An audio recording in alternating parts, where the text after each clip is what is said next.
సుబ్రహ్మణ్యారాధన. నిజానికి సుబ్రహ్మణ్యుడు పావకి అని అగ్నిస్వరూపం. శంకర భగవత్పాదులు పంచాయతనాన్ని పూజించమని శాసనం చేశారు. ఎవరు ప్రధానంగా కులదేవతగా చూస్తారో వాళ్ళని మధ్యలో పెడతారు. 5గురు మాత్రం పూజలో ఉంటారు. పరమశివుడు, అంబిక, శ్రీ మహావిష్ణువు, సూర్యభగవానుడు, గణపతి. నేను గాణాపత్యానికి చెందినవాడిని అనుకోండి, గణపతిని ప్రధానమైతే గణపతిని మధ్యలో పెడతాను, మిగిలిన నలుగురు చుట్టూ ఉంటారు. నేను శివుణ్ణి ప్రధానం అనుకోండి, శివుణ్ణి మధ్యలో పెట్టి మిగిలిన నలుగురు చుట్టూ ఉంటారు. నేను విష్ణు ప్రధానంగా పూజ చేస్తే విష్ణువు మధ్యలో ఉంటారు, చుట్టూ నలుగురు ఉంటారు. ఈ నలుగురి అనుమతి లేకుండా నేను విష్ణువు దగ్గరికి వెళ్ళలేను. శివుడికి ముందు పువ్వు, గణపతికి ముందు పువ్వు, సూర్యుడికి ముందు పువ్వు, అంబికకి ముందు పువ్వు వేస్తే తప్ప విష్ణువుని పూజ చేయలేను. అంటే అభేదమైనటువంటి భావన ఏర్పడుతుందని పంచాయతన పూజ పెట్టారు. కానీ వారు షణ్మత స్థాపనాచార్యులు. ఈ 5టితో పాటు సుబ్రహ్మణ్యుడు కూడా మోక్షప్రదాత అని నిర్ణయించారు. మరి సుబ్రహ్మణ్యుడేడి పూజలో అంటే సుబ్రహ్మణ్యుడికి ఇక వేరే పూజలో మూర్తిని ఇవ్వలేదు ఆయన. ఎందుకు ఇవ్వలేదంటే మొదట వెలిగించినటువంటి దీపంలోని జ్యోతి సుబ్రహ్మణ్య స్వరూపమే, చివర ఇచ్చిన నీరాజనంలో జ్యోతి సుబ్రహ్మణ్య స్వరూపమే అన్నారు. జ్యోతిస్వరూపం సుబ్రహ్మణ్య స్వరూపం. స్కంద షష్ఠి రూపంలో పూజలు విశేషంగా అందుకునేటటువంటి మాసం. సుబ్రహ్మణ్యేశ్వర స్వామి వారి అవతారం గురించి పూర్వకాలంలో ఒక అలవాటు ఉండేది. గర్భిణీ స్త్రీలు, అందులో అడ్వాన్స్డ్ స్టేజ్ ఆఫ్ ప్రెగ్నెన్సీ అంటాను చూసారా, ఒక 5 నెలలు దాటిపోయినటువంటి స్త్రీలు ప్రత్యేకం చెప్పించుకు వినేవారు ఈ 36, 37 సర్గాల్ని. ఎందుకని అంటే అది విన్నట్టయితే దీర్ఘాయుష్మంతుడు, వీర్యవంతుడు, తేజోవంతుడు అయినటువంటి కుమారుడు జన్మిస్తాడని ఫలస్థుతి. దీర్ఘాయుష్మంతుడు లభిస్తాడు, పుత్రపౌత్రాభివృద్ధి కలుగుతుంది, స్కందలోకాన్ని పొందుతారు అని చెప్పారు. అందుకని ప్రత్యేకం చెప్పించుకునేవారు 36, 37 సర్గలకి వివరణ. అయితే అసలు సుబ్రహ్మణ్యేశ్వర స్వామి వారి అవతారం రావడానికి కావలసినటువంటి కారణాలని వాల్మీకి రామాయణంలో విశేషంగా వర్ణించలేదు. వర్ణించినది శివమహాపురాణంలో వర్ణించారు. అందుకని శివమహాపురాణంలోంచి క్లుప్తంగా మీకు ఆ కారణాన్ని వివరిస్తాను. పూర్వకాలంలో కశ్యప ప్రజాపతి దక్ష ప్రజాపతికి ఉన్నటువంటి 27 కుమార్తెలలో కొంతమంది కుమార్తెల్ని కశ్యప ప్రజాపతి వివాహం చేసుకున్నారు. ఆ చేసుకున్న వారిలో ఒకరి పేరు దితి. దితి అంటే ద్వైతాన్ని చూస్తుంది. రెండున్నాయని చూస్తూ ఉండడం అజ్ఞానం. ఆ ద్వైతాన్ని చూడడం దితి. ఆ దితి కశ్యప ప్రజాపతికి ఒక భార్య. దితి ద్వైతాన్ని చూస్తుంది కాబట్టి దితికి పుట్టే పిల్లలందరూ దైత్యులు, రాక్షసులు ఉంటారు. అదితి ఎప్పుడు ద్వైతం చూడదు, ఒక్కటి చూస్తూ ఉంటుంది. అందుకని అదితి సంతానం దేవతలు ఉంటారు. దితికి హిరణ్యాక్ష, హిరణ్యకశిపులు జన్మించారు. నృసింహావతారంలో శ్రీ మహావిష్ణువు వాళ్ళని పరిమార్చారు. పరిమారిస్తే ఆవిడికి బాధ కలిగింది. భర్త అయినటువంటి కశ్యప ప్రజాపతిని వేడుకుంది. నాకు ఇంద్రుడితో సమానమైన బలం కలిగిన కుమారుడు, ఇంద్రుణ్ణి సంహరించగలిగిన కుమారులు కావాలి, ఏం చేయమంటారని అడిగింది. ఆయన ఒక పెద్ద వ్రతం చెప్పాడు. ఈ వ్రతం చేయి, నీకు పిల్లలు పుడతారన్నాడు. ఆవిడ వ్రతం చేసింది. సరే, రామాయణం బాలకాండలోనూ చెప్తారు, ఇతర పురాణాల్లోనూ చెప్తారు. పాపం ఆవిడ అంత వ్రతం చేసి చిన్న లోపం వచ్చింది. ఒకరోజు మధ్యాహ్నం అలిసిపోయి గడప మీద తల పట్టుకుని జుత్తు చివరి ముడి వేసుకోకుండా పడుకుంది. ఇంద్రుడు శుశ్రూష చేస్తున్నాడు. లోపల పెరుగుతున్నటువంటి కుమారులు తనని సంహరిస్తారేమోననేటటువంటి భయం చేత లోపలికి ప్రవేశించాడు. అపచారం జరిగింది కనుక తల్లి గర్భంలోకి వెళ్ళి, అదితి కుమారుడు కనుక దితి తనకి తల్లి, లోపలికి ప్రవేశించి మారుదస్యేతి గర్భం శక్రోప్యభాషత అని ఏడవకంటంటూ లోపల ఉన్న పిండాన్ని నరికేశాడు. నరికేస్తే వాళ్ళు ఏడుస్తున్నారు. తల్లికి తెలివొచ్చింది. ఎంత పని చేశావయ్యా, పిండాన్ని నరికేశావా, పోన్లే వీళ్ళకి స్వర్గలోకంలో నీతో సమానమైన పదవులు ఇమ్మన్నారు. అంటే వాళ్ళు ఇంద్రుడి చేత నరకబడి ఏడవస్తున్నప్పుడు మారుదహ ఎడవకండి అనిపించుకున్నారు కాబట్టి వాళ్ళు మరుత్తులయ్యారు. వాళ్ళు స్వర్గలోకానికి వెళ్ళారు. అక్కడ ఇంద్రుడితో సమాన స్థాయిని అనుభవించారు. అరేరే, నాకు ఇంద్రుడితో సమానమైన పిల్లలు ఇప్పుడు పుట్టలేదని ఆవిడ క్లేశం కలిగింది. మళ్ళీ కశ్యప ప్రజాపతిని అడిగింది. మళ్ళీ కశ్యప ప్రజాపతితో వ్రతం చెప్పారు. మళ్ళీ వ్రతం చేసింది. ఈసారి బ్రహ్మాండమైన కుమారుడు కూడా జన్మించాడు. వాడి పేరు వజ్రాంగుడు. ఆయన శరీరం వజ్రం లాంటి శరీరం. ఆయనకి ఎప్పుడైతే అటువంటి శరీరం వచ్చిందో ఆ శరీర బలంతో దేవతల మీదకి దండెత్తాడు. ఇంద్రుణ్ణి పదవీభ్రష్టుణ్ణి చేసి ఇంతకు ముందు మా అమ్మకు గర్భాంతర్గతమైనటువంటి పిండాన్ని నరికాడు కనుక ఇంద్రుణ్ణి ఖైదు చేస్తానని తీసుకొచ్చి కారాగారంలో పెట్టాడు. దేవతలకి నాయకుడు లేడు. ఆ సమయంలో పాపం చతుర్ముఖ బ్రహ్మగారు బయలుదేరి కశ్యప ప్రజాపతి దగ్గరికి వచ్చి కశ్యప ప్రజాపతిని తీసుకుని వజ్రాంగుడి దగ్గరికి వెళ్ళారు. ఆయన ఇంద్రుణ్ణి ఖైదు చేసేవేమిట్రా, తప్పు విడిచిపెట్టమన్నారు. వీడు పరమపాపాత్ముడు, మా తల్లి యొక్క గర్భాంతర్గతమైనటువంటి పిండాన్ని నరికేశాడు, అయినా మీరు పెద్దలు వచ్చి అడిగారు కనుక విడిచిపెట్టేస్తున్నాను, నాకేం స్వర్గలోకాన్ని భోగించాలని కోరిక లేదని విడిచిపెట్టి ఆయన ఒక విచిత్రమైన కోరిక కోరాడు వజ్రాంగుడు. జరిగిపోయింది, నాకు అపారమైనటువంటి సత్వగుణము కలిగేటట్టుగా అనుగ్రహించవలసింది అన్నాడు. బ్రహ్మగారు ఉపదేశం చేశారు, సత్వగుణం ఆవిర్భవించింది, పరమభక్తుడైపోయాడు. అయితే బ్రహ్మగారు అంతర్ధానం చెందే ముందు వరాంగి అనేటటువంటి ఒక స్త్రీని సృష్టించి ఈయనకి ఇచ్చారు. ఈయన వరాంగిని తీసుకుని ఇంటికి వెళ్ళాడు. కొంతకాలం అయిపోయిన తర్వాత వరాంగి ఒక విచిత్రమైన కోరిక కోరింది. ఇంతకాలం నుంచి మీతో ఉన్నాను, నాకు ఒక కుమారుణ్ణి ప్రసాదించండి అంది. తప్పకుండా ప్రసాదిస్తాను అన్నాడు. ఎటువంటి కుమారుడై ఉండాలి? వాడి చేష్టితముల చేత విష్ణువుకు బాధ కలగాలంది ఆవిడ కోరికది.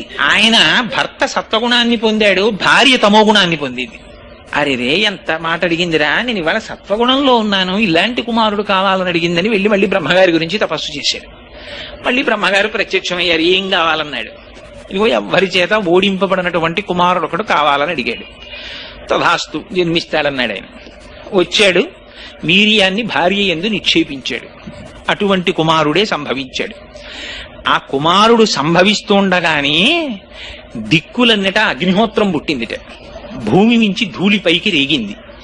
సముద్రములు నదులు కల్లోలాన్ని పొందాయి. నక్కలు పెద్ద పెద్ద ఊళలు వేసే ఊళ్లల్లోకి వచ్చి, కాకులు గ్రద్దలు నిష్కారణంగా అరుపులు మొదలెట్టాయి. గోవుల కన్నుల వెంట నీరు కారిందిట. వాటి పొదుగుల మీద రక్తం చిమ్మిందిట. కనపడకూడనటువంటి దుశ్శకునములన్నీ కనపడ్డాయి. ఆ సమయంలో కశ్యప ప్రజాపతి వచ్చి ఆ పిల్లవాడికి తారకుడు అని నామకరణం చేశాడు. ఈ తారకాసురుడు బ్రహ్మగారి గురించి తపస్సు చేశాడు. బ్రహ్మగారు ప్రత్యక్షమయ్యారు. చిత్రం ఏమిటంటే, మీకు దేవతలు తపస్సు చేస్తారు, ఋషులు తపస్సు చేస్తారు, రాక్షసులు తపస్సు చేస్తారు. తేడా ఎక్కడుంటుందంటే, రాక్షసులు చేసేటటువంటి తపస్సు దేహాన్ని సూషింప చేసేస్తారు వాళ్ళు. వాడు చేసిన తపస్సు మీరు శివమహాపురాణంలో చదివితే ఆశ్చర్యం వేస్తుంది. వాడు ఎటువంటి తపస్సు చేశాడో తెలుసా అండి? వాడు 1000 సంవత్సరములు పొగలోకి ముఖం పెట్టి తపస్సు చేశాడు, పొగ పీలుస్తూ. 2 నిమిషాలు మనం పొగలో మొహం పెట్టలేము.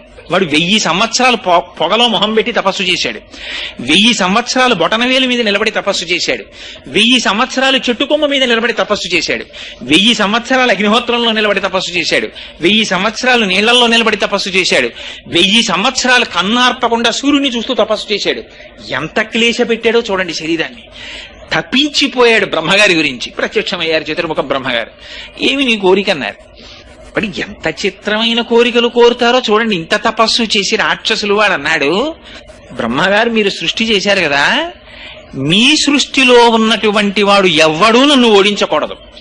2, నేను నిర్జింపబడాలంటే పరమశివుని యొక్క వీర్యమునకు జన్మించినటువంటి వాడి చేత నేను సంహరింపబడాలి, నాకు ఈ వరం ఇమ్మన్నాడు. తథాస్తన్నాడు ఆయన వెళ్ళిపోయారు. ఇక్కడ వచ్చింది పెద్ద చిక్కంత. పరమశివుడికి వీర్యస్ఖలనం ఏమిటి అసలు? ఆయన మహానుభావుడు, ఆయనకి కామారి అని పేరు. మరి ఎంత గొప్ప తంటా తెచ్చిపెట్టాడో చూడండి. నిజంగా రాక్షసుడు వాడి లక్షణం ఏమిటంటే, ఎవ్వరూ చెయ్యనివి పరమశివుడు 2 చేస్తాడు. ఆయన యమధర్మరాజుని తంతాడు ఎడంకాలితోటి. అందుకని శివానంద లహరిలో శంకరులు అంటారు, వక్షస్థాడనమంతకస్య కఠినాపస్మార సంవర్ధనం బుభృత్ పర్యటనం నమత్సురశిర కోటీర సంఘర్షణం కర్మేదం మృదులస్య తావక పదద్వంద్వస్య గౌరీపతే మచ్చేతోమణిపాదుకా విహరణం శంభో సదాంగీకురు అంటారు. ఎడంకాలతో తన్ని అవతల బారేశాడు యమధర్మరాజుని. చంద్రశేఖర చంద్రశేఖర చంద్రశేఖర పాహిమాం చంద్రశేఖర చంద్రశేఖర చంద్రశేఖర రక్షమాం అంటే మార్కండేయుడు. కామారి అయి ఆ మన్మధుడు వచ్చి బాణం వేస్తే 3వ కన్ను తెరిచి కాల్చి అవతల పారేశాడు. మనం పుట్టామంటే కారణం మన్మథ బాణాలు తల్లిదండ్రుల మీద పడ్డాయి. చనిపోయామంటే కారణం యమధర్మరాజు గారు పాశం వేసి తీసేశాడు. అందుకని పరమశివుడి పాదాలు పట్టుకుంటే ఏమవుతుంది? యముడి పాశం పడదు, మన్మథ బాణం తల్లిదండ్రుల మీద పడదు. అంటే ఏమవుతుంది? వాడు పునరావృత్తి రహిత శాశ్వత శివ సాయుధ్యమును పొందుతాడు. అందుకని ఆయన 3వ కంటి మంటకి కాముణ్ణి కాల్చేసిన వాడికి కామం ఏమిటి? ఆయనకి వీర్యస్ఖలనం ఏమిటి? అందుకని అది అవదు. అవదు కాబట్టి వీడు చచ్చిపోవడానికి కావలసినటువంటి వాడు పుట్టడు, అది వాడి నమ్మకం. అందుకని పరమశివుడికి వీర్యము స్ఖలనమైతే ఆ వీర్యములోంచి ఉద్భవించిన వాడి చేత నా మరణమునకు హేతు అవుతుంది అన్నాడు. బ్రహ్మగారు తపస్సు, ఇప్పుడు దేవతలకు ఉన్న గొప్ప లక్షణం ఏంటంటే తపస్సు చేసిన తర్వాత అక్కడ తర్కం చేయరు, తదాస్తన్నాడు, వెళ్ళిపోయాడు. ఇహ తంటా ప్రారంభం. వాడు ఇంటికి వెళ్ళాడు, వచ్చేసింది వరం. వెంటనే వాళ్ళకి జ్ఞాపకం వచ్చేది ఎవరంటే పాపం ఇంద్రుడు గుర్తొస్తాడు. వీళ్ళు గబగబా వెళ్ళిపోయాడు. వెళ్ళిపోయి ఇంద్రుడిని పదవీ భ్రష్టుణ్ణి చేసేశాడు. చేసేయగానే ఇంకక్కడి నుంచి దేవతలందరూ ప్రతి పురాణంలో మనం చదివేటటువంటి విశేషమే, అనేక కష్టాలు పడ్డారు. ఆ కష్టాలు పడి దేవతలందరూ కలిసి బ్రహ్మగారి సభకి వెళ్ళారు. అయ్యా ఎలాగయ్యా స్వామి, మాకు ఎలా? వీళ్ళేమనుకున్నారంటే దేవతలు పార్వతీదేవినిచ్చి వివాహం చేస్తే పార్వతీ పరమేశ్వరులు ఇద్దరు క్రీడిస్తే ఆ పార్వతీ పరమేశ్వరులు ఇద్దరికి కుమారుడు జన్మిస్తాడని వీళ్ళు అనుకున్నారు అని పాపం వీళ్ళు ఎదురు చూస్తున్నారు. ఎదురు చూస్తుండగా అప్పటికి 100 దివ్య సంవత్సరములు గడిచిపోయాయి. వాళ్ళిద్దరూ ఏకాంతంలోకి వెళ్ళి ఆయన తిరిగి రాడు, ఆవిడికి గర్భం రాదు. ఎక్కడ వచ్చిన గొడవరా అని దేవతలందరూ బయలుదేరారు. బయలుదేరి ఇక్కడ ఈ విషయాన్ని ఇప్పుడు శివమహాపురాణంలోంచి వాల్మీకి రామాయణాంతర్గత బాలకాండలో పొందాం. ఇక్కడ వాల్మీకి మహర్షి చెప్తారు. ఇంకిక్కడి నుంచి రాముణ్ణి ఉద్దేశించి చెప్తుంటారు ఈ కథ. అందుకని పురారామ కృతోద్యాహో నీలకంఠో మహాతపాహ దృష్ట్వాచ స్పృహయాదేవి మైథునాయోపచక్రమే అన్నారు. 100 దివ్య సంవత్సరముల పాటు పరమశివుడు పార్వతీదేవితో క్రీడిస్తూ ఏకాంతమునందుండిపోతే దేవతలందరూ సమావేశం పెట్టుకున్నారట. వెర్రి వెర్రి ఆలోచనలు పుడుతుంటాయి ఒక్కొక్కసారి ఎంతటి వాళ్ళకి. వీళ్ళకి అక్కర్లేని సబ్జెక్టు. వీళ్ళకి ఏం ఆలోచన చేశారంటే దేవతలందరూ, రే పరమశివుడు అంటేనే దుర్నిరీక్షుడు కదా, ఆయనను అసలు దర్శనం చేయడమే చాలా కష్టం కదా భగవానుడిని. అసలు శాస్త్రం అలాగే మాట్లాడింది. ఎందుచేత అంటే పార్వతీదేవి దర్శనం చెయ్యాలంటేనే అమ్మవారి దర్శనం అంటే అమ్మవారి పాదమునకున్నటువంటి బొటనవేలి కాలి గోటు అని వీళ్ళందరూ బయలుదేరి కైలాస పర్వతం దగ్గరికి వెళ్లి పెద్ద ప్రార్థన మొదలెట్టారు. దేవదేవ మహాదేవ సర్వలోక హితేరత నలోకాధారయిష్యంతి తవ తేజ సురోత్తమా అని. అయ్యో స్వామి పరమేశ్వర, నువ్వు సర్వలోకములను కాపాడవలసినటువంటి వాడివి. నీకు రేతోస్ఖలనమైతే దాన్ని పార్వతీదేవి సహించలేదు. పార్వతీదేవి ఏమిటయ్యా, ప్రపంచంలో ఎవ్వరూ సహించలేరు దాన్ని. అందుకుని నీ యొక్క వీర్యము నీ యందే ఉంచుకో, ఆ రేతస్సు స్ఖలనము కాకుండా చూడు అని అడిగారు. అడిగితే లోపల భార్యతో సంగమిస్తున్నటువంటి పరమేశ్వరుడు బయటికి వచ్చాడు. కుమార సంభవం మనకు అనేక రహస్యాలు చెప్తుంది. ఇప్పటికీ కూడా దేవీ భాగవతంలో చెప్తారు, శ్రాంతే భీతే త్యక్స్తనాస్త్రే పతితే బాలకేస్తథా. కొన్ని నియమాలున్నాయి. ఆ నియమాలున్నటువంటి వాళ్ళని ఎట్టి పరిస్థితులలోనూ కూడా ఎంత పని ఉన్నప్పటికీ బయటికి పిలవడానికి వీల్లేదు. వాళ్ళని అటువంటి కార్యక్రమంలో అనగా ఏ తపస్సు చేసుకుంటున్న వాళ్ళని లేదా మైథునంలో ఉన్నటువంటి వాళ్ళని బయటికి పిలవడం కానీ వాళ్ళ ఏకాంతాన్ని భంగం చేయడం కానీ చెయ్యకూడదు. వీళ్ళు వెళ్లి పెద్ద ప్రార్థన మొదలెట్టారు. ఆయనకి భక్తవశంకరుడు అని బిరుదు పరమేశ్వరుడికి. ఇది పరమశివుని యొక్క గొప్పతనం అంటే. అటువంటి సమయంలో మహాయోగి అయినటువంటి పరమశివుడు భార్యా సంగమాన్ని విరమించి, అరెరే పిల్లలు ఎక్కడో పెద్ద కేకలు వేస్తున్నారు నా కోసమని, ఆ మాట వేయడంలో చూడండి వాల్మీకి మహర్షి ఏం మాట వేశారో చూడండి. పురారామ కృతోద్యాహో నీలకంఠో మహాతపాహ. నీలకంఠుడని పిలిచారు ఆయన్ని. ఇంకో మాట పెట్టి పిలవకూడదా? నీలకంఠుడని పిలవడం ఎందుకు అంటే, హాలాహల భక్షణం చేయవలసి వచ్చినప్పుడు ఆయన మాట చెప్పాడు. పరహితము చేయునెవ్వడు పరమహితుండగును భూత పంచకమునకున్ పరహితమి పరమధర్మము పరహితునకు నిదురు లేదు పర్వేందుముఖి. ఈ భూత పంచకానికి ఎవరు ఉపకారం చేస్తారో వాళ్ళు అంతటి చేత ఉపకారం చేయబడతారు. అందుచేత నేను ఈ హలాహలాన్ని బుచ్చేసుకుంటానన్నాడు పరమశివుడు. ఆయన అంతటి మహాత్యాగి. ఆయనకి బిరుదు కూడా భక్తవశంకరుడు. భక్తులు ఆర్తితో శివా అని పిలిస్తే చాలు గబగబా పరిగెత్తుకొచ్చేస్తాడు ఆయన. అందుకే భాగవతంలో పోతన గారు అంటారు, చని కైలాసముజొచ్చి శంకరుడి వాసద్వారముంజేరు ఈశుని దవ్వారికు లడ్డుపడ్డ తలమంచుంజొచ్చి కుయ్యో మొర్రో విను మాలింపుము చిత్తగింపుదయన్ వీక్షింపుమన్ సంభుజానన ముఖ్యల్ కని ఆర్తరక్షణ కళా సంరంభునిన్ శంభునిన్ అన్నారు. ఆర్తరక్షణ కళా సంరంభుడు ఆయన. ఆర్తితో వెళ్లి శంకరా అని పిలిస్తే చాలా, అయ్యో నేను ఈ పని చెయ్య చెయ్యడమా చెయ్యకపోవడమా అని ఆయనకు ఉండదు. గబగబా పరిగెత్తుకొచ్చేస్తాడు. ఊళ్ళో వాళ్ళెవరూ తాగనన్న విషయాన్ని తన చుట్టూ సురసంఘములు జయ జయధ్వానంబులన్ బొబ్బిడన్ ఘనగంభీర రవంబుతో శివుడు లోకద్రోహి హుంపోకు రమ్మని కెంగేల తెమల్చి కూర్చి కడిగా నంకించి జంబూపలంబున సర్వంకషమున్ మహావిషమునాహారించి హేలాగతి. ఒక్కసారి ఆ విషాన్ని చేత్తో పట్టుకుని ఇలా నేరేడు పండులా నలిపేసి నోట్లో పెట్టేసుకున్నాడు. అంతటి మహాపురుషుడు కనుక తీరా నోట్లో పెట్టుకున్నాక గుర్తొచ్చిందిట. ఉదరము లోకంబులకును సదనంబుకుటెరిగి శివుడు చతుర విషాగ్ని కుదురుకునే కంఠబిలమున పగిలంబుగా నిల్పేసు మధురసు ఫలరసం క్రియన్. అరే రే మింగేస్తే అధోలోకాలు పోతాయి కడుపులో ఉన్నవి అని మింగడం మానేసి కక్కడం మానేసి కంఠంలో పెట్టేసుకున్నట్ట నీలకంఠుడయ్యట్టయిన. అందుకని ఆ నీలకంఠ అనేటప్పటికీ మన కోసం పరిగెత్తుకొచ్చే స్వామి గుర్తొస్తాడు. అందుకని మహాత్యాగి భార్యతో మైథనములో ఉన్నానన్న విషయమును కూడా మరచి బయట భక్తులు ఆర్తితో పిలిచి నీ వీర్యము నీయందు ఉంచుకో అంటుంటే పరిగెత్తుకొచ్చాడు. వచ్చి మీకు ఎందుకురా ఈ విషయం అని అడగాలి ఇంకోడైతే. ఆయన అన్నాడు, అరే రే నాయనా మీ అందరు వచ్చారా, నాకు ఈ విషయం చెప్పడానికి, ఇది పెద్దలకి చెప్పవలసిన విషయమే దేవతలు. చూడండి అయినా భగవానుని యొక్క ఔదార్యం చూడండి పరమశివుడు. అందుకని వాళ్ళని జగత పితరౌ వందే పార్వతీ పరమేశ్వరౌ అని కీర్తించారు. మహానుభావుడు నిత్యాయ త్రిగుణాత్మనే పురజితే కాచాయనీ శ్రేయసే సత్యాయాజ్య కుటుంబినే మునిమన ప్రత్యక్ష చిన్మూర్తయే మాయా సృష్ట జగత్రయాయ చకలాం నాయాంత సంహారిణే సాయంతాండవ సంభ్రమాయ జటినే సేయం పతిశంభవే అంటారు శంకర భగవత్పాదులు. అంతటి మహానుభావుడు కనుక ఆయన అన్నాడు, దానికి ఏముందయ్యా, నా వీర్యమును నాయందే ఉంచుకుంటాను, కానీ ఒక్క విషయం, రేతస్థానము నుంచి కదిలిపోయింది, జారిపోతున్న వీర్యం కింద పడితే తప్ప, వీర్యోద్భవుడైన కుమారుడు జన్మిస్తే తప్ప తారకాసుర సంహారం జరగదు. ఎవరు పట్టుకుంటారు? పార్వతీదేవి యందు నిక్షేపించద్దని మీరు అన్నారు కదా, ఎక్కడ విడిచిపెట్టమంటారని అడిగాడు. అడిగితే ఉపద్రవం వచ్చేటప్పటికీ వాడండి అంటే వాడండి అని చెప్తాం. ఏదైనా సాధించేటప్పటికి వీడెళ్ళి ముందు చెప్తాడు. సుందరకాండలో హనుమ వెళ్ళి చెప్పలేదు, నేను దర్శనం చేశాను, వానరులందరూ చెప్పేశారు అక్కడ ఉందండి సీతమ్మ, అక్కడ ఉందండి సీతమ్మ అని. ఆఖరణ హనుమంతుడికి చోటిచ్చారు వెళ్ళి మాట్లాడడానికి. అలా వీళ్ళందరూ ఎవరు భరిస్తారా అనేటప్పటికీ పక్కకి తప్పుకున్నారు. ఒక్కళ్ళేడు శివవీర్యం భరించగలిగిన వాడేవాడు. భరించడం అనేటప్పటికీ అందరికీ గుర్తొచ్చింది భూమి. ఎందుకంటే పాపం ఆవిడికి ఒక పెద్ద బిరుదుంది, అన్నిటినీ భరిస్తుంది ఆవిడ. అందుకే కదా సుందరకాండలో రామాయణంలో వాల్మీకి మహర్షి ఆవిడకు ఒక గొప్ప బిరుదులు ఇచ్చారు. క్షితి క్షమా పుష్కర సన్నిభాక్షి యరక్షిత రఘవ లక్ష్మణాభ్యాం సారాక్షసీభి వికృతే క్షణాభి సంరక్షిత సాంప్రతి వృక్షమూలే అంటారు సీతమ్మని.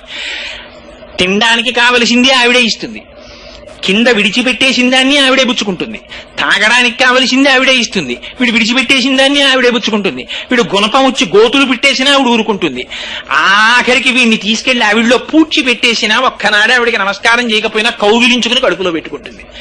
అటువంటి తల్లి కదా, అందుకని భరించడం బాగా తెలిసిన ఆవిడ్ని చూపించారు. ఆవిడ్ని చూపించి ఇదిగోనయ్యా స్వామి భూమి ఉంది కదా, ఈవిడి మీద విడిచిపెట్టేసేయన్నారు.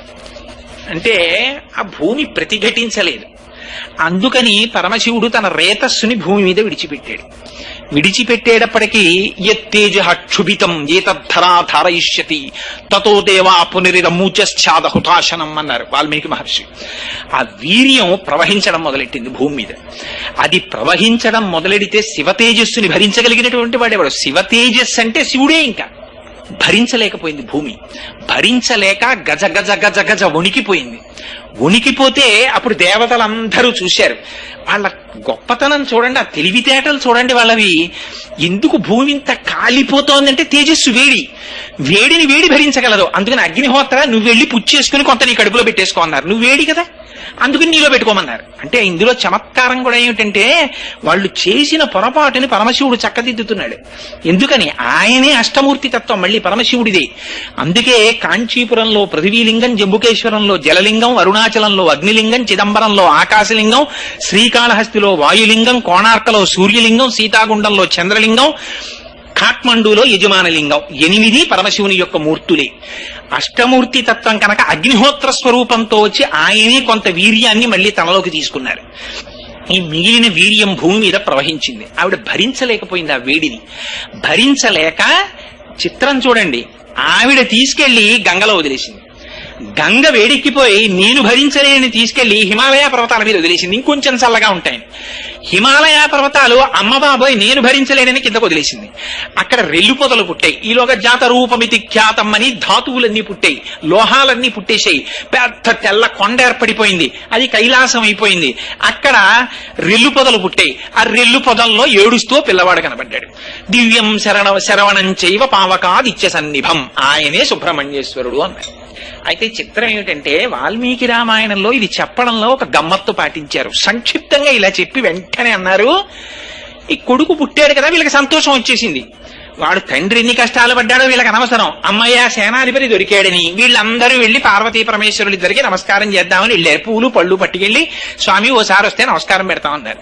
అంటే పార్వతీదేవి బయటికి వచ్చింది, ఎంత పని చేశారా మీరు, స్త్రీ కోరుకునేటటువంటి గొప్ప సౌభాగ్యం ఏమిటి, భర్తని తనయందు మొయ్యాలనుకుంటుంది. ఇది భార్యాస్వరూపం అంటే.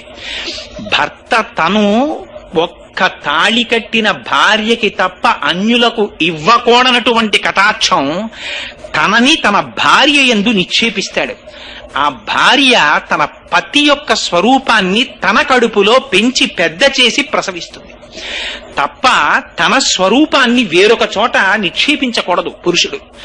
అందుచేత నా భర్త యొక్క స్వరూపాన్ని భరించవలసినది నేను కడుపులో, కానీ నేను భరించలేనని మీరు వీర్యస్ఖలనం చేయించారు పరమశివుడి చేత, భూమి చేత భరింపచేశారు. అందుకని మీకు నేను శాపం ఇస్తున్నాను. ఏమిటో తెలుసా, అపత్యం స్త్వేషు దారేషు యస్మాన్నోత్స్వాదైష్యథ అవనేనైక రూపత్వం బహుభార్యా భవిష్యసి నచ పుత్ర కృతాం ప్రీతిం మత్క్రోధ కలుషీకృత ప్రాప్యసి త్వం సుదుర్మేధే మమ పుత్రమనిచ్చతి. పార్వతీదేవి శపించింది. ఏమని, అపత్యం స్త్వేషు దారేషు, దేవతలారా మీ ఎవ్వరి భార్యలకి ఇహ సంతతి పుట్టారు, ఇక మీ యొక్క భార్యలందరూ నిస్సంతులై ఉండిపోతారు. అక్కడితో 33 కోట్ల దేవతలు ఆగిపోయారు. ఇక ఆనాటి నుంచి ఈనాటి వరకు దేవతల సంఖ్య 33 కోట్లు. మిగిలిన ఏ అవతారంలోనూ ఈ చిత్రం లేదు. ఒక్క సుబ్రహ్మణ్యేశ్వర స్వామి వారి అవతారం దగ్గరికి వచ్చేటప్పటికి ఇంత చిత్రం జరిగింది. దేవతల సంఖ్య ఆగిపోయింది. దేవతలు అయిపోయారు. వచ్చి ప్రార్థన చేసినందుకు ముఖం తిప్పి చూసింది, భూమి కనపడింది. నేను పొందవలసినటువంటి నా పతి యొక్క తేజస్సుని నువ్వు స్వీకరించావు కాబట్టి అవనేనైక రూపత్వం బహుభార్యా భవిష్యసి. ఒక స్త్రీకి ఇంతకన్నా దారుణమైన శాపం ఇంకోటి ఉండదు. నువ్వు ఒక్కటివే, నీకు భర్తలనేకం పొమ్మంది. అందులో వావివరసలు లేకుండా ఉంటాయి. ఎందుకని, తండ్రి గారు భూమిపతే, కొడుకు గారు భూమిపతే. తండ్రి ఆ భూమికి పతే పరిపాలిస్తాడు, ఆ తండ్రికి కొడుకు మళ్ళీ భూమికి పతే. కారే రాజులు రాజ్యములు గెలువరే గర్వోన్నతిం పొందరే వారేరి సిరి మూట కట్టుకుని పోవంజాలిరే భూమిపై పేరైనం కలదే శిబి ప్రముఖులను ప్రీతిని యశక్కాములై ఈరే కోర్కెలు వరలంతలపరే ఇక్కాలమున్ భార్గవ అంటారు పోతన గారు. ఎంతమంది వచ్చారో ఎంతమంది వెళ్ళిపోయారు. అందుకని అవనేనైక రూపత్వం బహుభార్యా భవిష్యసి, నీకు బోల్డ్ మంది భర్తలు అవతల బొమ్మంది. ఎందుకని, తన భర్త వీర్యం తను పొందకుండా చేసింది కాబట్టి అని. ఇంకొక మాట అంది, నువ్వు ఒక స్వరూపంతో ఉండవు, అనేకమైనటువంటి స్వరూపాలతో ఉంటావు అంది. అందుకని చవిటి నేల, ఊషర క్షేత్రం, సస్యశ్యామలం, ఇన్ని రకాలుగా భూమి మారిపోయింది అని పార్వతీదేవి శపించింది. ఇక్కడ రామాయణంలో అంతవరకే చెప్పారు, కానీ శివమహాపురాణంలో ఇంకొక మాట కూడా చెప్పారు. అగ్నిహోత్రుడి వంక చూసింది, భూమి భరించలేని తేజాన్ని నువ్వు భక్షించావు కాబట్టి నువ్వు సర్వభక్షకుడు అయిపోతావు. ఇది తినచ్చా ఇది తినకూడదా అని ఉండదు, శవం దగ్గర నుంచి ప్రతిదాన్ని కాలుస్తావు పొమ్మంది. ఆనాటి నుంచి ఈనాటి వరకు అగ్నిహోత్రుడు సర్వభక్షకుడు. ఇవన్నీ అమ్మవారి శాపాలు. కుమార సంభవ సమయంలో పార్వతీదేవి ఆగ్రహం చెంది ఇచ్చినటువంటి శాపాలు. ఆనాటి నుంచి ఈనాటి వరకు కుమార సంభవం ఒక నీతి నేర్పుతుంది మనకు. అత్యంత ప్రమాదకరం ఏమిటంటే, భార్య భర్తృ సమాగమ సమయమునందు వెళ్లి వారిని ఎట్టి పరిస్థితులలోనూ కూడా వారి ఏకాంతమును భంగపరచరాదు. అది పరమ పవిత్రమైనటువంటి కృత్యం. పూర్వం సృష్టి కార్యం అదొక యజ్ఞం కింద చూసేవారు పెద్దలు. సరే, దాని గురించి నేను పెద్ద చర్చ చేయదలుచుకోలేదనుకోండి. అందుచేత అమ్మవారు శపించింది.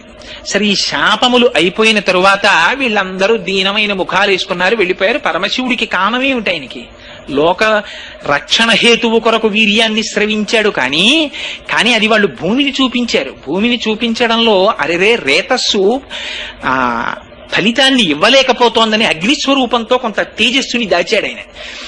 వెళ్ళిపోయారు. పార్వతీ పరమేశ్వరులు ఉత్తర దిక్కుకెళ్లి తపస్సు చేసుకుంటున్నారు. తారకాసురుడి ఆగడాలు మిన్నంటిపోయాయి. వీళ్ళందరూ బ్రహ్మగారి దగ్గరికి వెళ్ళారు. వెళ్ళి, అయ్యయ్యో మహానుభావ, మేం బుద్ధి లేక పరమశివుని యొక్క రేతస్సు భూమి మీద పడేటట్టు చేశాం.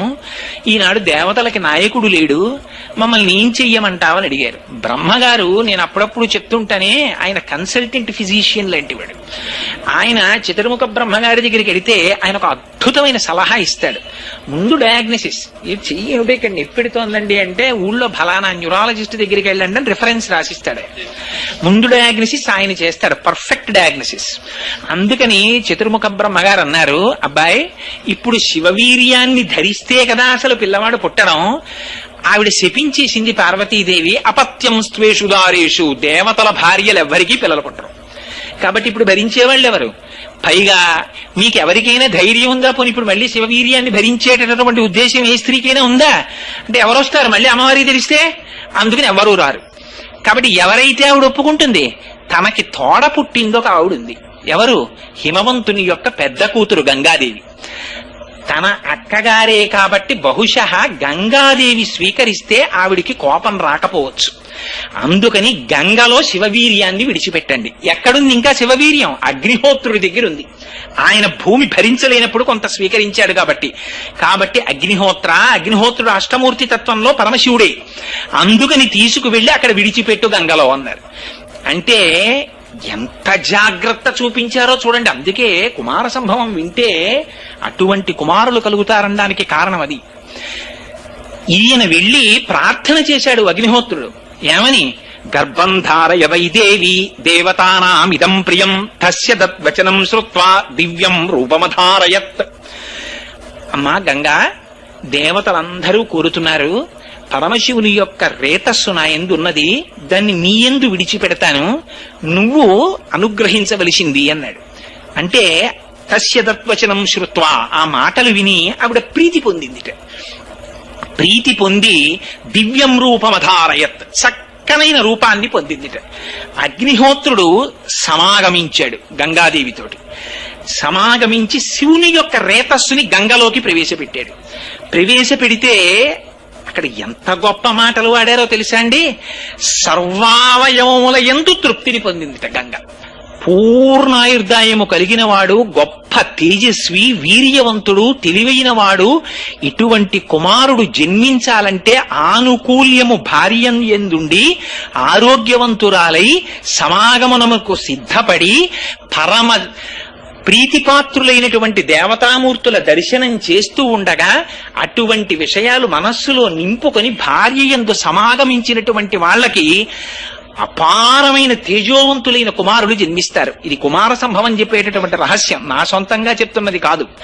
అంతేకాని ఏదో తొండని గద్దెత్తుకుపోతున్న ఫోటోలు ఇలాంటివి బెడ్రూముల్లో పెట్టుకుంటే అలాంటి కీచక ప్రవృత్తున్న పిల్లలే పుడతారు. అందుకని బెడ్రూముల్లో ఎలాంటి ఫోటోలు పెట్టుకోవాలో కూడా కుమార సంభవం చెప్పేసింది. అందుకని దివ్యం రూపమధారయత్, ఆవిడ దివ్యమైన రూపాన్ని పొందింది. ఆ తేజస్సుని విడిచిపెట్టాడు గంగలోకి. ఆ గంగలోకి విడిచిపెడితే గంగ భరించింది కానీ ఆ గంగ తీసుకుని వెళ్లేటప్పుడు అపారమైన ఉడుకుదనం ప్రసరించింది. శివ తేజస్సుని భరించలేకపోయింది.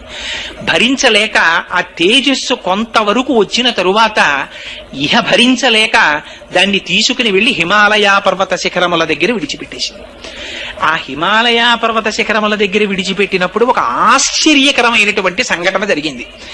ఏమిటా ఆశ్చర్యకరమైన సంఘటన అంటే, అందులో ఉండేటటువంటి శోణితము చేత బంగారము వెండి పుట్టేట. సర్వం పర్వత సన్నద్ధం సవర్ణ భవద్వనం జాత రూపమితి ఖ్యాతం తదా ప్రభృతి రాఘవ అన్నారు వాల్మీకి మహర్షి. ఇవాళ మనం వాడుకుంటున్న లోహాలన్నీ ఎక్కడి నుంచి వచ్చాయో తెలుసా అండి? పరమశివ వీర్యంలోంచి వచ్చాయి. అందులో ఉన్నటువంటి శోణితము బంగారము వెండిగా మారిపోయింది. అందులో ఉన్న క్షారము రాగి ఇనుముగా మారిపోయింది. అందులో ఉన్న మలము సీసము తగరముగా మారిపోయింది. అందుకే మళ్ళీ ఇవన్నీ తిరిగిపోతే ఆయుర్వేదంలో అందుకే పాదరసాన్ని శివవీర్యం కింద చెప్తారు. ఇవి మళ్ళీ ఇవన్నీ వెళ్ళి ఈ సీసము తగరములో కరిగిపోతుంది, తగరము రాగిలో కరిగిపోతుంది, రాగి వెండిలో కరిగిపోతుంది, వెండి బంగారంలో కరిగిపోతుంది, బంగారాన్ని పాదరసం తినేస్తుంది. ఇన్ని ధాతువులు ఇవన్నీ ఏర్పడడానికి కావలసినటువంటి శక్తి ఆ శివవీర్యంలోంచి ప్రవహించింది. బ్రహ్మాండమైనటువంటి వెండి కొండ ఏర్పడిపోయింది. అక్కడ దివ్యం శరవణం చైవ, అక్కడ తదగ్నినా పునర్వ్యాప్తం సంజాత శ్వేత పర్వతం దివ్యం శరవణం చైవ పావకాదిత్య సన్నిభం అన్నారు. రెల్లు పొదలు పుట్టాయి.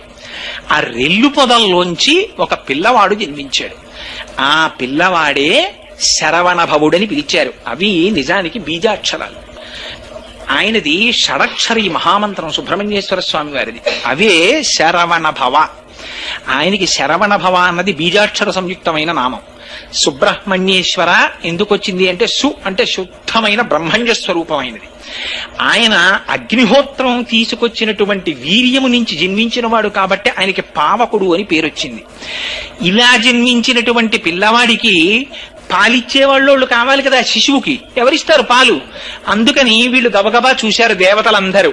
ఎవరిని పిలవాలనుకున్నారు? కృత్తికలు కనపడ్డాయి. కృత్తికలంటే ఆ 6 కృత్తికలు నక్షత్రములు ఆకాశ మార్గంలో ఉంటాయి. వాటి వలన ఆధ్యాత్మిక శక్తి వస్తుంది. ఆ కృత్తికల్ని పిలిచి పాలిమ్మన్నారు. వాళ్ళన్నారు తాక్షీరం జాతమాత్రస్య కృత్వా సమయముత్తమం దధు పుత్రో యమస్మాకం సర్వాసామితి నిశ్చితః. అలాగేనయ్యా మేము పాలిస్తాం, కానీ ఎక్కడో పుట్టిన పిల్లవాడికి మేమెందుకు ఇస్తాం పాలు? పుట్టినవాడు సామాన్యుడా, శివకుమారుడు. అటువంటి పిల్లవాడికి తల్లన్న పేరు మాకు రావాలి మేము పాలిస్తే. అందుకని మా పిల్లవాడన ఆయనకి పేరు పెడితే మేము ఆయనకి పాలిస్తాం అన్నారు. ఆ పిల్లవాడు బతికి బట్ట కట్టి దేవసేనకి నాయకుడైతే కానీ తారకాసురుడు సంహరింపబడ్డావు. అలాగే తప్పకుండా పిలుస్తాం, మీరు పాలివ్వండి అన్నారు. కృత్తికలు 6 పాలిస్తుంటే 6 ముఖములతో తాగాడు కాబట్టి ఆయన షడాననుడు అయ్యాడు, షణ్ముఖుడు అయ్యాడు. 6 ముఖములతో పాలు కృత్తికల దగ్గర తాగాడు కాబట్టి కార్తికేయుడయ్యాడు. గంగాదేవి యొక్క గర్భము స్రవిస్తే పుట్టినవాడు కాబట్టి స్కందుడయ్యాడు. ఇన్ని పేర్లతో ఒక్కసారి జన్మించాడు ఆయన. జన్మిస్తే సూర్యునకు ఎదురు నిలిచినటువంటి సూర్యుడా అన్నంత తేజస్సుతో వెలిగిపోతున్నాడు ఆయన. ఆ వెలిగిపోతున్నటువంటి సమయంలో ఈ దేవతలందరూ పరమ ప్రీతిని చెందారు. అమ్మయ్య, ఇటువంటి పిల్లవాడు జన్మించాడురా, ఇంకా మన కష్టాలన్నీ గట్టెక్కిపోయాయి అనుకున్నారు. అక్కడే చెప్తారు సువర్ణం పురుష వ్యాఘ్ర హుతాశన సమప్రభం తృణవృక్ష శిలాగుల్మం సర్వం భవతి కాంచనం. ఆయన యొక్క కాంతి చేత, శివరేతస్సు నుంచి ఏర్పడిన ధాతువుల కాంతి చేత సర్వం బంగారుమయంగా గోచరించిందిట. అంత కాంతులు పుట్టేశాయి. ఇదిగో ఈ సుబ్రహ్మణ్యేశ్వర స్వామి వారు జన్మించినటువంటి ఈ కథని ఎవరు వింటున్నారో వాళ్ళకి సామాన్యమైనటువంటి ఫలస్థుతి కాదు. ఇది విన్న వాళ్ళకి ఆయుష్మాన్ పుత్రపౌత్రశ్చ స్కంద సాలోక్యతాం వ్రజేత్ అన్నారు. భక్తిశ్చయ కార్తికేయో కాకుచ్చ భువిమానవ. ఈ భూలోకంలో ఎవరైనా కూర్చుని సుబ్రహ్మణ్యేశ్వర స్వామి వారు జన్మించినటువంటి కథని శ్రద్ధాభక్తులతో విన్నంత మాత్రం చేత వాళ్ళకి అకాల మరణము ఉంటే జాతకంలో అది ఆ దోషము పోయి వాళ్ళకి దీర్ఘాయుర్దాయం కలుగుతుంది. గర్భిణీ స్త్రీలు వింటే దీర్ఘాయుష్మంతుడు, వీర్యవంతుడు, తేజోవంతుడైన కుమారుడు జన్మిస్తాడు. సరికదా వంశం నిలబడుతుంది. నిలబడి ఇంతకు ముందు పుత్ర సంతానము ఉండకూడదని జాతకంలో ఉంటే సుబ్రహ్మణ్యేశ్వర స్వామి వారి యొక్క జననమును వింటే వాళ్ళకి కొడుకులు పుడతారు. అందుకని చిట్ట చివర స్కందలోకాన్ని పొందుతారు. దాని స్కందసాలోక్యతాం వ్రజేత్ అని ఫలస్థుతి చెప్పాడు. అయితే అలా చెప్పేస్తే పూర్తయిపోయింది కదండి. కానీ చిత్రం ఏమిటంటే దీని మీద సుబ్రహ్మణ్యేశ్వర స్వామి వారి జననంలో ఉన్నటువంటి గొప్పతనం ఎక్కడొచ్చిందంటే శంకర భగవత్పాదాచార్యులు బ్రహ్మసూత్రాలకి భాష్యం రాశారు. భాష్యం రాస్తూ 32వ సూత్రానికి భాష్యం రాస్తూ ఒక మాట అన్నారు. సనత్కుమారుడు పరమశివునికి వరమిచ్చి కుమారుడిగా జన్మించినట్లు అని ఉటంకించారు చోట. ఇది చదివారు చంద్రశేఖర పరమాచార్యుల వారు.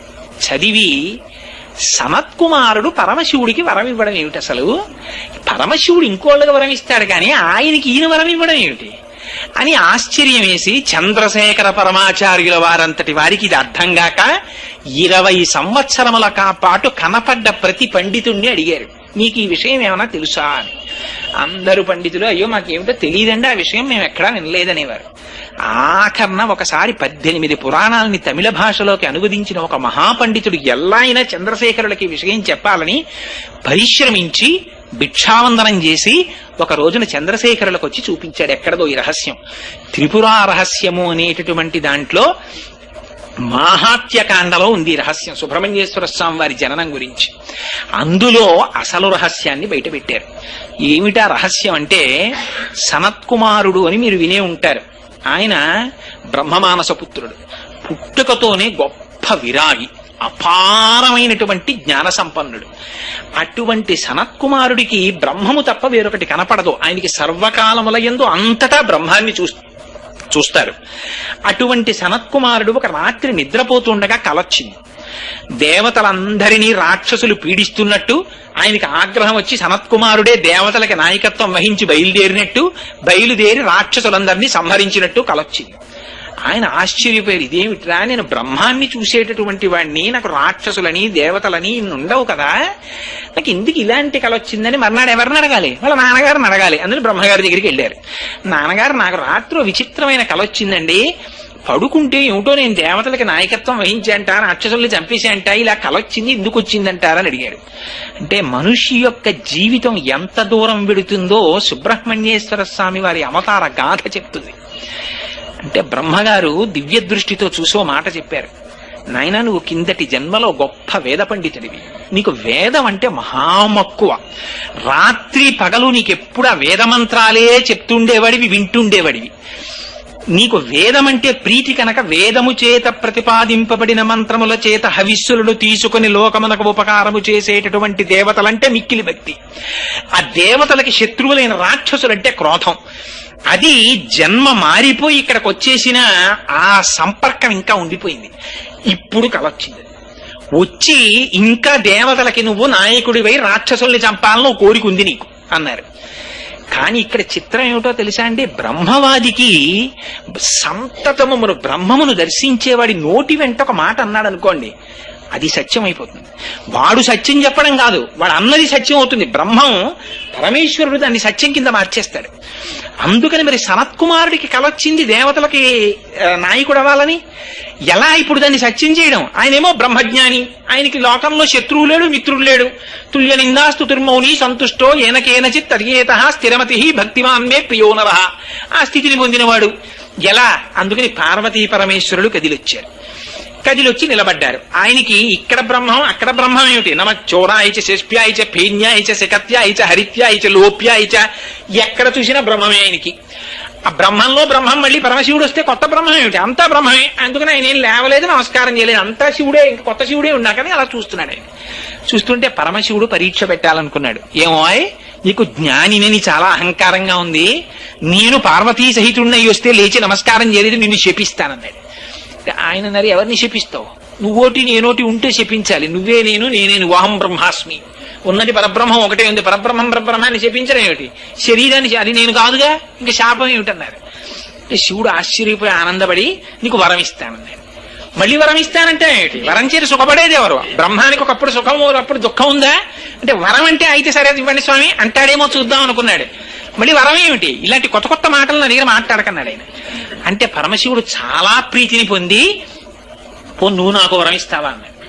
అంటే నేను ఇవ్వడం ఏమిటి? బ్రహ్మానికి వరం ఇస్తుందా, ఏం కావాలి చెప్పండి అన్నాడు. అంటే నువ్వు నా కొడుగ్గా పుట్టన్నాడు. తప్పకుండా పుడతాను మీకు కొడుగ్గా అన్నాడు. అని ఆయన చిత్రమైన మాట అన్నాడు సనత్కుమారుడు. అడిగింది మీరే అడిగారు, పార్వతీదేవి అడగలేదు నన్ను కుమారుడుగా పుట్టమని, అందుకే మీకే కొడుగ్గా పుడతాను. అంటే ఆవిడ ఆశ్చర్యపోయింది. ఇది చూస్తోంది పాపం సనత్కుమారుడు అంతటి వాడు నాకు కొడుకు. ఇప్పుడు ఏమండి, భర్త కొడుకు పుట్టాలని పూజ చేస్తుంటే భార్య మళ్ళీ ఏమన్నా నా సంగతి చెప్పండి అంత కదా. ఆయన పూజ చేస్తున్నాడంటే తనకి ఆయనకి కలిసే పుడతాడని కదా అనుకుంటుంది.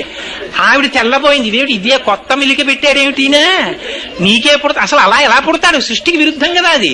అంటే పరమశివుడు ఎంత దూరం ప్రణాళిక వేసేసాడో చూడండి. తారకాసురుడు వరం అడుగుతాడన్న విషయం కూడా పరమశివుడికి తెలుసు. ఆయనకి తెలియదే ఉంటుందండి. బ్రహ్మమస్తకావలి నిబద్ధతే నమ శివాయ, భూత భవిష్యత్ వర్తమాన కాలములకు సాక్షి పరమశివుడంటే. ఆయన ఒకనాడు ఉండేవాడా, ఒకనాడు లేనివాడా? ఎప్పుడూ ఉంటాడు ఆయన. అందుకని ఆయనకి తెలుసు కాబట్టి ఆయన తనకి కుమారుడిగా స్వీకరిస్తానని సంతోషపడ్డారు. పార్వతీదేవి అంది, సరే నువ్వు ఆ మాట అన్నావు బానే ఉంది, ఆయన అడిగారు నువ్వు వరం ఇచ్చావు, నువ్వు నాకు కొడుగ్గా పుట్టని శివుడు అడిగాడు, నేను నీకు కొడుగ్గా పుడతానని నువ్వు అన్నావు. భార్యకి భర్తకి భేదం ప్రపంచంలో ఎక్కడన్నా చూస్తారా? భర్త అడిగితే భార్య అడిగినట్టే. అందుకని ఆయనకి కొడుకుగా పుడతానంటే నాకు కొడుకుగా పుట్టినట్టే, అంతేగాని మళ్ళీ నీకు పుట్టను ఆయనకి పుడతానంటే ఏంటి? అందుకని నువ్వు నాకే పుట్టాలి. ఆయన అన్నాడు, అమ్మా నాకు బిరుదు ఇచ్చావు కదా ఇందాక, నువ్వు జ్ఞాని అని పిలిచారు కదా మీరు, జ్ఞాని అయినటువంటి వాడికి మళ్ళీ అమ్మ కడుపులో దూరాలని కోరుకుంటుందా? పునరపి జననం పునరపి మరణం పునరపి జనని జఠరే శయనం ఇహ సంసారే బహుదుస్తారే కృపయాపారే పాహిమురారే. అలాంటిది మళ్ళీ అమ్మ కడుపులో పడుకోనా? అది పార్వతీదేవి కడుపవని ఇంకో అమ్మ కడుపవని, అమ్మ కడుపే కదమ్మా. మళ్ళీ నేను కడుపులో పడుకుని అధోముఖంగా కిందకి రానా? అలా రాలేనమ్మా, అందుకని నీ కడుపున జన్మించనన్నాను. అంటే ఆవిడంది, అలా ఎలా కుదురుతుందయ్యా, నీ వంటి జ్ఞాని నాకు కొడుకుగా పుట్టాలని ఉండదా? అందుకని మనం ఒక రాజీ చేసుకుందాం ఉంది ఆవిడ. ఏమిటమ్మా అన్నాడు. పూర్వం పరమశివుడు అంటే ఈ సుబ్రహ్మణ్యేశ్వర స్వామి వారి యొక్క వైభవంలోకి ఎన్ని పురాణాలు వచ్చేస్తాయో చూడండి. పరమశివుడు మళ్ళీ భాగవతం. పరమశివుడు ఒకానొకప్పుడు పరమశివుని యొక్క అనుగ్రహం కోసమని భస్మాసురుడు తపస్సు చేశాడు. తపస్సు చేస్తే భోళాశంకరుడు ప్రత్యక్షమై ఏం కావాలన్నాడు. నా చెయ్యి ఎక్కడెడితే అక్కడ భస్మం అవ్వాలన్నాడు. ఇచ్చాను, తీసుకో అన్నాడు. ఆగు, పరీక్ష చేసుకోవాలి కదా, ఓసారి నీ తల మీద పెడతానన్నాడు. ఆయన పరుగు మొదలెట్టాడు. ఆయనకి తెలియక పరమశివుడికి నిజంగా తల మీద పెట్టేస్తే బూడిదైపోయేంత అవివేకి ఆయన. అంటే ధూర్తులైన వాళ్ళ ప్రవర్తన ఎలా ఉంటుందో ప్రపంచానికి చూపించాలి, అందుకని పరిగెడుతున్నాడు. పార్వతీదేవి మహాపతివ్రత, ఆవిడ సర్వజ్ఞ, ఆ బ్రహ్మకీట జనని. ఆవిడికి తెలియదు పరమశివుడు ఎందుకు పరిగెడుతున్నాడో. కానీ ఆవిడ సదా శివానుగ్రహద మహాపతివ్రత ఆవిడ. అటువంటి తల్లి భర్త ప్రాణభయంతో పరిగెడుతున్నట్టు నటిస్తున్నా, భర్త ఉట్టినే నటించచ్చు. అబ్బా అన్నాడు అనుకోండి మొగుడు, అది ఖచ్చితమో కాదో తెలియకుండా అబ్బాయి ఏమిటండి అని నేను అన్నండి అంటుందా భార్య? అంటే అబ్బో ఏమిటండి అంటుంది. ఉట్టినే అన్నాను అంటే ఏమిట్లేదు ఆ పరిహాసాలు అంటుంది. కానీ ఖచ్చితంగా కన్ఫర్మ్ అయిపోయి దెబ్బ కనపడ్డాక అడుగుదామని ఊరుకున్నానంటే అని అంద కదా భార్య.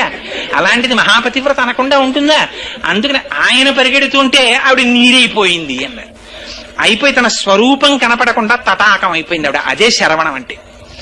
ఆ శరవణం అనేటటువంటి తటాకమై ఉండిపోయింది. సరే, పరమశివుడు మళ్లీ తిరిగి వచ్చారు. ఆ తటాకంలోంచి ఆవిడ స్వస్వరూపాన్ని పొందింది. కానీ తటాకం ఉండిపోయింది. ఇది జ్ఞాపకంగా ఉంచుకోవడానికి అమ్మవారు పరమప్రీతితో ఆ సరోవరంలో ఉండిపోయింది. ఆ సరోవరాన్ని కాపాడుకుంటోంది. ఆవిడంది, నువ్వు నా గర్భవాసం కదా చెయ్యవు, ఒక పని చెయ్యి. జ్ఞానమూర్తివి కాబట్టి పరమశివుని యొక్క 3వ కంటి అగ్నిహోత్రంలోంచి జన్మించి పుట్టగానే ఈ శరవణం అనేటటువంటి తటాకములో వచ్చి పడి అక్కడి నుంచి పైకి లే. శరవణ భవ అంటే పుట్టినవాడు, శరవణం అంటే పార్వతీదేవి నుంచి పుట్టినవాడు. ఇప్పుడు ఏమయ్యాడు? శరవణ భవుడు అంటే. అందుకని అది బీజాక్షరమైంది. అమ్మవారి కొడుకు అయ్యాడు. శివతేజం నుంచి పుట్టినవాడు అమ్మవారి కొడుకే అయ్యాడు. అంటే కోటేశ్వరారు అబ్బాయి అండి అంటే ఈశ్వరి గారు అబ్బాయినా అండి అని అడగకూడదు, తప్పు. కోటేశ్వరారు అబ్బాయి అండి అంటే కోటేశ్వరరావు గారు ఈశ్వరి గారుల అబ్బాయి, అంతేగాని ఎక్కడో ఏ సర్టిఫికెట్ వెరిఫికేషన్ కో వెళ్ళి Chiranjeevi CHS Charan son of Shri CHRVB Koteswararao అంటే ఎవరో నన్ను తెలిసిన వాళ్ళు ఉంటే పక్క వాళ్ళని పిలిచి కోటేశ్వరారు అబ్బాయి అంటే వారి భార్య పురాణాలకు వస్తుంటారు, ఆవిడ కొడుకేనా అండి అంటే అది అసహ్యకరమైన సంస్కారం, అలా అడగకూడదు కదా. అందుకని పరమశివుని యొక్క కుమారుడు అని వాడు అడిగిన అవివేకి అయి తారకాసురుడు, అది అజ్ఞానం. అడిగినా వచ్చినవాడు శరవణ భవుడు, అందుకని అవి బీజాక్షరాలయ్యి. పార్వతీపుత్రుడై వచ్చాడు. అందుకని చేతిలో ఏముంటుంది? శక్తి ఆయుధం ఉంటుంది ఆయన చేతిలో. శివుడికి పరమశివుడి యొక్క పేర్లు వింటే కొంచెం ఆశ్చర్యకరంగాను కొంచెం భయంకరంగాను ఉంటాయి. ఏమిటండి ఈ పేర్లన్నీ ఇలా ఉన్నాయి ఏమిటండి అనిపిస్తుంది. మీరు నిజంగా శివుడి అష్టోత్తరంగానే ఏమైనా చూశారనుకోండి, ఆయన పేర్లు ఏమిటో తెలుసా అండి? స్థాణుహు అని మారేడు దళం వేస్తారు. స్థాణుహు అంటే కదలక మెదలక ఇలా ఉంటాడని. ఏట స్థాణువులు అలా కూర్చుంటావు, ఏం మాట్లాడినా పలకవు అంటాం. స్థాణు అంటే అలా కూర్చున్నవాడనా? అది కాదు. పరమశివుడిని స్థాణువు అని ఎందుకు పిలుస్తారో తెలుసా అండి? ఆయనకి వ్యాపకత్వం చెప్పినప్పుడు శివకేశవ అభేదం చెప్తే స్థాణువు అని పిలుస్తారు. స్థాణువు అంటే ఇంకా తాను వ్యాపించడానికి చోటు లేనివాడు. అంటే అంతటా నిండి నిబిడీకృతం అయిపోయి ఇంకా తాను ప్రవేశించడానికి కొత్త చోటు లేక నిండి ఉండిపోయినటువంటి వాడు స్థాణువు. అందుకని ఆయనకి స్థాణువు అని పేరు. అలాగే ఆయనకు ఒక విచిత్రమైనటువంటి నామం ఉంది. ఏమిటో తెలుసా అండి? ఆయన నామం పూషదంత విదవ్యగ్రో, సూర్యుడి పళ్ళు పీకేసిన వాడా నీకు నమస్కారం అని పేరు. అలా పిలుస్తారా ఎవరైనా? నిజంగా మరి దక్షయజ్ఞ ధ్వంసంలో సూర్యుడు వచ్చి అక్కడ కూర్చుంటే వీరభద్రుడికి కోపం వచ్చింది. శివుని నిరీశ్వర యాగంలో శివుణ్ణి పిలవని యాగానికి నువ్వు ఎందుకు వచ్చావు అని ఓ పటకారట్టకొచ్చి సూర్యుడు పళ్ళని పీకేశాడు. పీకేస్తే అప్పటి నుంచి సూర్యభగవానుడికి పాయసమే ప్రసాదం. అందుకే కరకరలాడేవన్నీ ఆయనకి పెడితే ఇబ్బంది పడతారని ప్రసాదం పాయసం పెడతారు. అందుకని పూషదంత భిదవ్యగ్రో దక్షాత్తర హరోహర భగనేత్ర భిదవ్యక్త. దగ్గు తగ్గిపోయినా అయ్యో డబ్బు పోసుకున్నాం ఉత్తిన బారాయణ ఏంటంటే అని తాగేయం కదా దాన్ని. అలా ఆ పరమశివుడికి కూడా ఆ ప్రార్థన చేసి స్తోత్రం చేసే ముందు ఉన్మత్త శేఖరాయ నమః అంటే ఆకలి వ్యాధి, అందుకని అది తగ్గేంత వరకు ఏది కనబడితే తింటాడంతే. అంతటి బ్రహ్మజ్ఞానులకు బ్రహ్మజ్ఞానం ఇచ్చేవాడు పరమశివుడు. అటువంటి వాడు కాబట్టి ఆయనకి ఉన్మత్త శేఖరాయ నమః అని పేరు. అటువంటి బ్రహ్మజ్ఞాని యొక్క కుమారుడిగా సనత్కుమారుడు జన్మించాడు కనుక శరవణ భవ అంటే ఆ శరవణం అనేటటువంటి తటాకములో పడి వ్యోమవత్వ్యాప్త దేహాయ ఆకాశతత్వమైనటువంటి పరమశివుడి నుంచి ఆయన మూడవ నేత్రపు అగ్నిలోంచి శరవణమనేటటువంటి నీటిలోంచి కొండ అనబడేటటువంటి పృథివిలోంచి అగ్నిహోత్రములకు సాయమైన వాయువులోంచి ఐదింటిలోంచి పుట్టి ఐదింటిని వశం చేసుకున్నవాడు కాబట్టి పంచభూతాతీత స్వరూపుడు. అందుకని సుబ్రహ్మణ్యేశ్వర స్వామి వారికి నమస్కారం చేస్తే పంచభూతముల యొక్క సహకారము లభిస్తుంది. అందుకని సుబ్రహ్మణ్యుడు పుడుతూనే అలా పుట్టినటువంటి మహానుభావుడు. ఆయన 2 అవతారములు స్వీకరించారు. ఉత్తర భారతదేశంలో కుమరిల భట్టుగా జన్మించారు, దక్షిణ భారతదేశంలో జ్ఞాన సంబంధ నాయనారుగా జన్మించారు. ఉత్తర భారతదేశంలో కుమరిల భట్టుగా జన్మించినప్పుడు భారతదేశంలో బౌద్ధమతం వ్యాప్తి చెంది వేదము యొక్క ప్రమాణమును అందరూ తిరస్కరించేటటువంటి రోజులొస్తే మళ్ళీ కర్మయోగాన్ని భారతదేశంలో ప్రచారం చెయ్యడం కోసమని మహానుభావుడు కుమరిల భట్టుగా వచ్చారు. వచ్చి ఆయన అగ్ని సంపర్కం కలిగినటువంటి వారు. అందుకే మనకి ఇప్పటికీ కూడా పంచాయతన పూజ అని శంకర భగవత్పాదాచార్యులు వారు ప్రవేశపెట్టింది. ఆ పంచాయతన పూజలో శివుడు, పార్వతి, గణపతి, విష్ణువు, ఆ తర్వాత సూర్యుడు, ఈ 5తో పూజ కాదు పూర్తిగా. పంచాయతన పూజ అంటే న్యాయంగా ఈ 5 మూర్తులకు 6 అగ్నికార్యం చేసి చేస్తారు. అగ్నికార్యం చేస్తే సుబ్రహ్మణ్యేశ్వర ఆరాధన జరిగినట్టు. తమిళనాట ఇప్పటికీ ఆ ఆరాధన ఉంది. ఇక్కడ ఉన్న వాళ్ళు చాలా మందికి తెలుసు. అరుణ జడాయి గారని మాకు డెప్యూటీ మేనేజర్ క్వాలిటీ కంట్రోల్ చేశారు మహానుభావుడు. ఆయన వాళ్ళ ఇంట్లో ఖాళీ దొరికితే చాలా అగ్నికార్యం చేసేవారు. అది పంచాయతనం పూజ అంటే. అసలు ఆ పంచాయతనం చేస్తే ఈ 6 తత్వాల్ని కలిపి పూజ చేసినట్టు. అది సుబ్రహ్మణ్యేశ్వర స్వామి వారి అవతారంలోనే ఉంది. అది విచిత్రం. అలా జన్మించినటువంటి మహానుభావుడు అక్కడ కుమరిల భట్టుగా వచ్చారు. బౌద్ధులు వేదాన్ని తిరస్కరిస్తుంటే అసలు ముందు బౌద్ధమతాన్ని ఓడించాలంటే బౌద్ధమతం ఏమిటో తెలుసుకోవాలి. అందుకని ఆయన ఏం చేశారంటే బౌద్ధమతంలో ఓ గురువు గారి దగ్గర శిష్యుడిగా చేరారు. కానీ ఆయనకి కర్మవాదం అంటే మహాప్రీతి. దాన్ని ప్రచారం చేయడానికి వచ్చింది అవతారం సుబ్రహ్మణ్యేశ్వర స్వామి వారిది. అందుకని బౌద్ధులు చూడకుండా రహస్యంగా సంధ్యావందనం అవి చేస్తుండేవారు. వాళ్ళ గురువు గారి దగ్గర కూర్చుని అవన్నీ తెలుసుకున్నారు. తెలుసుకున్న తర్వాత ఒకనాడు కనిపెట్టేశారు బౌద్ధులు, ఈయన ఈ మతం వాడు కాడు, ఇక్కడికొచ్చి చేరాడంతేను, ఎప్పటికో అప్పటికి దీన్ని ఖండించడానికి వచ్చాడు, కాబట్టి ఈయన్ని సంహరించేయండి అన్నారు. అని పైకి తీసుకెళ్లి సౌధంలోంచి కిందకి తోసేశారు. ఆ కుమరిల భట్టు కింద పడిపోతూ ప్రతిజ్ఞ చేశాడు, వేదమే ప్రమాణమైతే, వేదమే సత్యమైతే నేను జీవింతునుగాక అన్నాడు. ఆ పైనుంచి కింద పడిపోయాడు. కుమరిల భట్టుకి ఏమీ అవలేదు. కానీ ఒక రాయి కంట్లో గుచ్చుకుని గాయమైంది. అప్పుడు వేదమాతని ప్రశ్నించారు, నీ యందు ఇంత నిబద్ధతతో నేను ప్రచారం చేశాను, నీ కోసమని బౌద్ధుల్ని ఓడించడానికి నేర్చుకున్నాను, ఎందుకు నా కంటికి గాయమైందని అడిగారు. నువ్వు చేసిన ప్రతిజ్ఞలో దోషం ఉంది. వేదము ప్రమాణమైతే అన్నావు, వేదమే ప్రమాణము కనుక నేను రక్షింపబడతానని నువ్వు అనలేదు. నీ ప్రతిజ్ఞలో దోషం ఉంది. అందుకని సర్వేంద్రియాణం నయనం ప్రధానం సర్వస్య గాత్రస్య శిర ప్రధానం. ఆ జ్ఞానంలో చిన్న వైక్లభ్యం వచ్చింది కనుక కంటికి దెబ్బ తగిలిందండి ఆ శరీరవాణి అంటే వేదమాత అని. ఆనాడు బౌద్ధుల్ని ఓడించి ఏ అగ్నిహోత్రంలోంచి వచ్చారో కర్మిష్ఠ అంటే ఏమిటో చూడండి సుబ్రహ్మణ్యుడు నిరూపించి చూపించారు.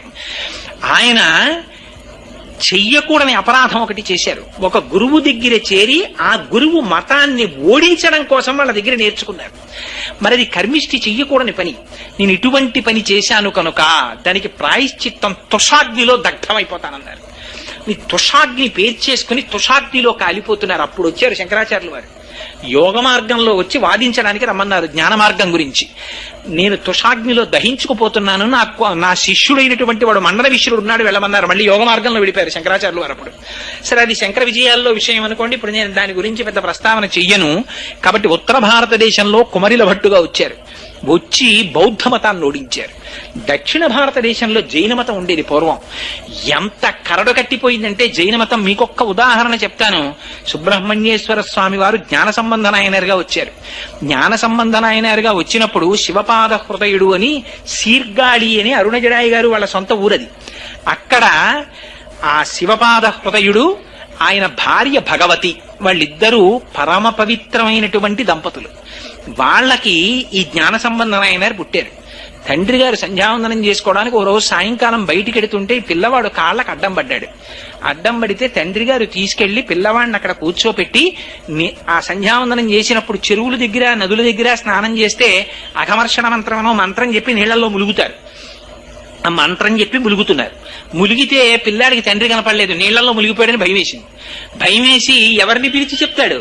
ఎదురుగుండా శివాలయం గోడ మీద వృషభవాహనారూఢుడై పార్వతీ పరమేశ్వరులు కనబడ్డారు. అమ్మా అప్పా అమ్మా అప్పా అని ఏడిచారు వాళ్ళిద్దరినీ చూసి. ఇది కావలసిన ఏడుపు నేర్పాడైన మనకి. అవి విగ్రహాలండి అని ఏడిచినంత కాలం పరమేశ్వరుడు రాడు, వాళ్ళు పార్వతీ పరమేశ్వరులండి అని ఏడిస్తే వస్తాడు. అందుకని అవి బొమ్మలని ఏడవలేదు, వాళ్ళిద్దరూ మాతాపితరులని ఏడిచారు. ఆయన ఏడిస్తే పరమశివుడు అన్నాడు, అదేమిటి అలా కూర్చున్నావు, పిల్లవాడు ఏడుస్తున్నాడు పదన్నారు. గబగబా వచ్చారు ఇద్దరు.